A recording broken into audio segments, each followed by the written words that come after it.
Hi, my name is Neil, and I'm the editor-in-chief of the IFMRS HubLE for Innovative Science Communication. I would like to invite you all to register and submit an abstract for the upcoming Herbert Fleisch meeting, which is in person this year in Belgium. I was privileged to present my work at Fleisch Meeting 2016 when I was a PhD student at St. Vincent Institute in Australia. Presenting my work at Fleisch meeting was an incredible experience and I really enjoyed it. Fleisch is relatively a small meeting compared to many other conferences that you might have been to, and this will allow you to share your research and communicate with other researchers more effectively.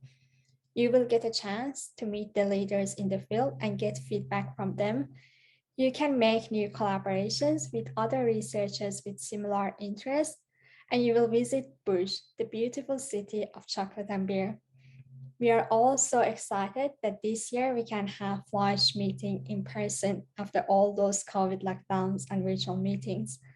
The organizers have worked so hard on planning the meeting, and there's a great list of keynote speakers and mentors presenting at this year's meeting. So please visit our website, register, and submit an abstract today. I hope you enjoyed the meeting as much as I did back in 2016.